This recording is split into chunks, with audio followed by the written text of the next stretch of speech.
And now for part 2 of the WonderFest special vlog thingy deal. Yay! And then from Kotobukiya we have some new Ore no Imoto figures with Kirino is being called the Memories version. I'll be keeping my eye on this one, mainly because I kind of would like to have a figure of Kirino in something other than a schoolgirl outfit. Plus I really like the sunglasses, so could be nice. And then also Kuroneko, it's the casual version. Looks really nice too. Even though I'm quite happy with the Kuroneko I got, I may consider wanting to get this one. Perhaps. She looks really nice. And then, new character, we have Ayase from Ore no Imoto. Yeah. And she's looking rather boring. I don't know. They could have done something more with her, though in my opinion, Ayase is kind of the most bland character from the series. But, yeah, there she is. She's kind of boring, but at least they're doing her, I guess. Would have kind of maybe like to see some other character like Saori or even Kyosuke, but whatever. Then from Good Smile Company, here's something rather interesting. It's a Chainsaw Girl. This is an original character, apparently by some garage kit maker or something. So they seem to be supporting his work or something. I'm not sure if they plan to actually mass produce this figure, but, and also in that vein we have a night version of Hatsune Miku, which is also by the same guy who did this one. And this one is quite stunning. Hatsune Miku as a knight is actually kind of cool. And I would actually like to see this one get made. So, I don't know, we'll wait and see. And then next, another Miku. This one is being done by Max Factory, and I guess this is it's called the HSP version, and the design is by the same character designer for Ore no Imoto.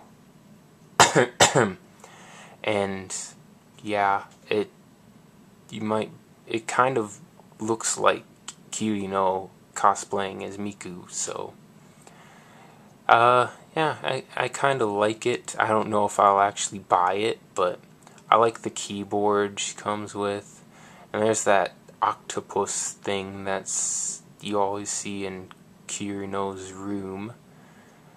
But it's kind of interesting, kind of different for a Miku figure. And then let's see, what's next? Oh yes, of course, now they're making Madoka 1/8 scale Madoka Magica figures. It was bound to happen eventually. So there's Madoka, yeah, and Homura. Her pose, I think, is a bit bland. They're all pretty much based on some promo shot. It would be better if she came with like her guns or something. then Mommy, and Sayaka, who I think is probably the most interesting one of the lot. And oh yeah, that's it for those, I guess.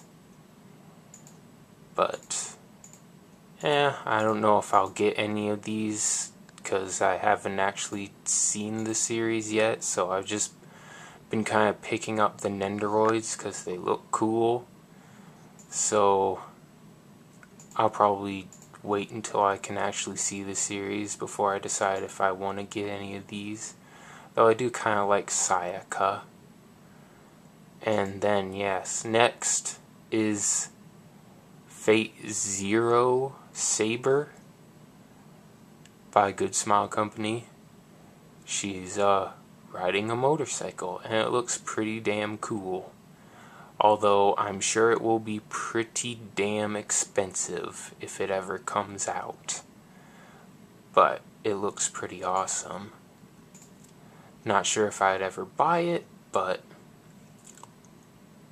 nonetheless, moving on, we have from Max Factory a figure of Catherine from the game that will be released tomorrow at the time of this recording, also known as Catherine by Atlas. So yeah, she looks pretty nice. I like the pose and everything. The only thing I really don't like is this base. I think it's kind of awkward looking, but I'm really kind of excited about this figure, and I'm more than likely going to end up getting it.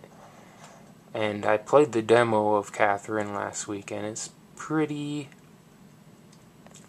interesting game, though I kind of like the story more than the gameplay so far, but yeah. And Figma's, here's Guts again, just a better picture of him. It looks pretty nice. And then, of course, more Madoka Magica Figmas. There's Kyoko, just some artwork of her. And then Sayaka, unpainted prototype. And then Mommy, who looks quite nice, really. And then this one's kind of interesting, I guess. It's a Figma of Black Rock Shooter Beast, I guess. I think it's probably from the video game or something. She comes with a sword with a bunch of jargon on it, I don't know. And a kind of a cool looking gun. I think her crown looks kind of stupid though, in my opinion. But yeah, it's another Black Rock shooter. What a surprise. And then here we have a picture of the Revoltech of Kenshin. So yeah,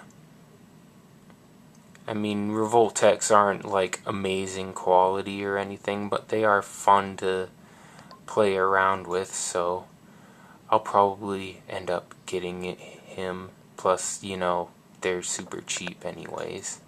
And along with that, there's also a Batosai version for the Kenshin Revoltech, so that's pretty cool, and it appears it comes with some cool effects and stuff.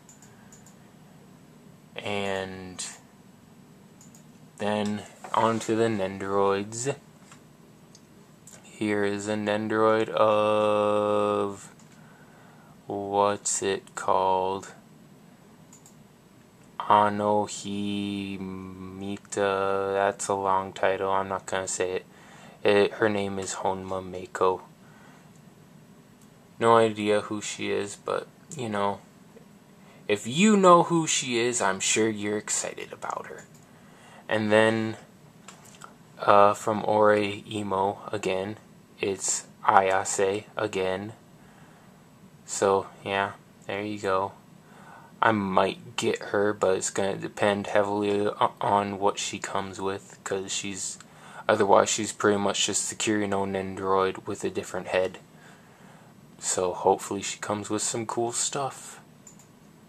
And then we have actually a couple things here. Is a Nendoroid of Taneshima Popura from Working. Not really familiar with it, but also to kind of go along with that, I'm sure she doesn't come with it, but there's a new Nendoroid playset. It's a cafe. So, not really into the playsets or anything, because I don't really have room, but it's cool, I guess. And then here we have Matsumai Ohana from Hanasaku Iroha. She's got a broom, and that's about all I have to say about her. Moving on, we have a bunch of different versions of this Nendoroid. From Toradora, it's Isaka Taiga. So there's just a regular version, and then there's a Dengeki exclusive version, which comes with this happy face. And then there's also a final episode school uniform version. So there you go. If you are a fan of Toradora, then I guess you have a lot to look forward to. And then this one's kind of interesting. It's a Nendoroid of Kobayashi Kamui, who I guess is actually a real live person, a Formula 1 racer, I guess. So they're actually starting to make Nendoroids of real people, or whatever. Yeah, I think it's kind of amusing that he has a really tiny helmet. There's no way that's gonna fit on that gigantic head. And then we have Sanada Yukimura from Sengoku Basara to go along with the Masamune Nendoroid that was released a while ago. Not really a fan of the game or anything like that, but he looks kind of cool. And then next we have Toa Erio from Denpa Onna to Seishun Otoko. Not that much to say about her since I don't know anything about her, but I like her blue hair, I guess. And then Yune from Ikoku Meiro no Croise. Not sure how to say that, but she looks nice. I like her Japanese umbrella and her kimono. Could be one I could consider getting. And then this one's kind of interesting. It's Milhuar F. Biscotti from Dog Days. And she comes with a chocobo. No, just kidding. But it looks an awful lot like a chocobo. So I may consider getting her just for the bird that she comes with. It's pretty awesome looking. And she looks pretty nice herself. A bit pinkish, but anyways. Then there's a Jack Frost Nendoroid from Shin Megami Tensei, which is pretty cool. This one was actually shown at the previous WonderFest, but now he's painted.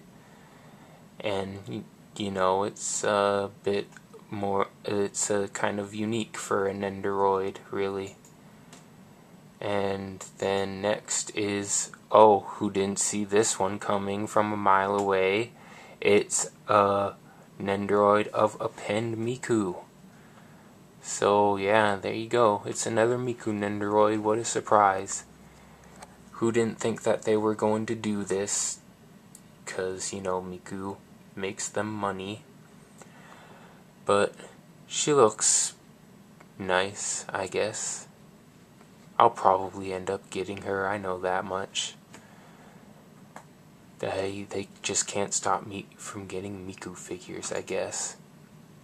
And then this one is a bit of a surprise. It's finally a Nendoroid of Mako, the only Vocaloid thus far that hasn't gotten the Nendoroid treatment. She's kind of been ignored. So there you go, Mako fans. She's finally getting a Nendoroid. So that's nice. And I'm going to take a guess and say that Kaito's more than likely going to be re-released alongside with her, since they've been apparently talking about re-releasing him.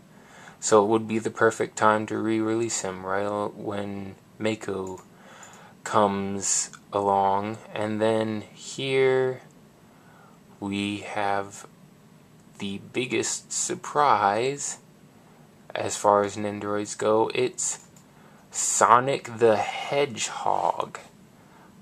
Did not see this one coming. Yeah, they're making a Sonic Nendoroid, which is pretty cool. It's, I guess, for Sonic's 20th anniversary to celebrate it.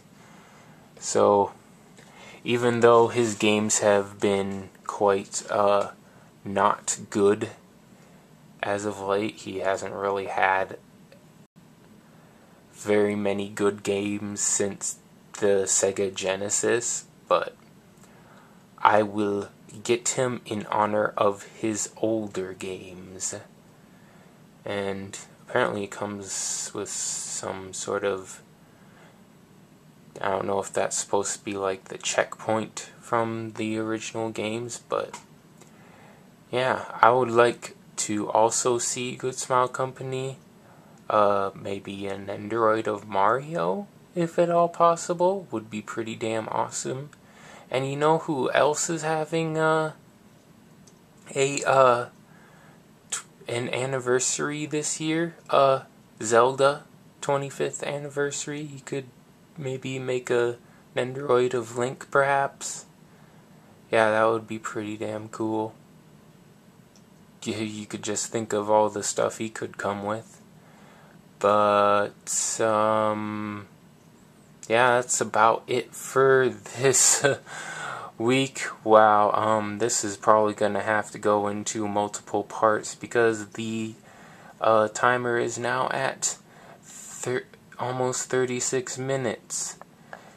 And I don't think that YouTube's gonna let me upload a video that's that long. So it might take a while to get this one up, but anyways, until this should keep you occupied until the next time I do a vlog, I guess. So this is DeMorcerf saying yeah, looking forward to all my money being taken away by all these companies. So yeah. Oh, and look, 51 tabs. That's how many tabs there were this time. That's a lot. So yeah, until next time, goodbye.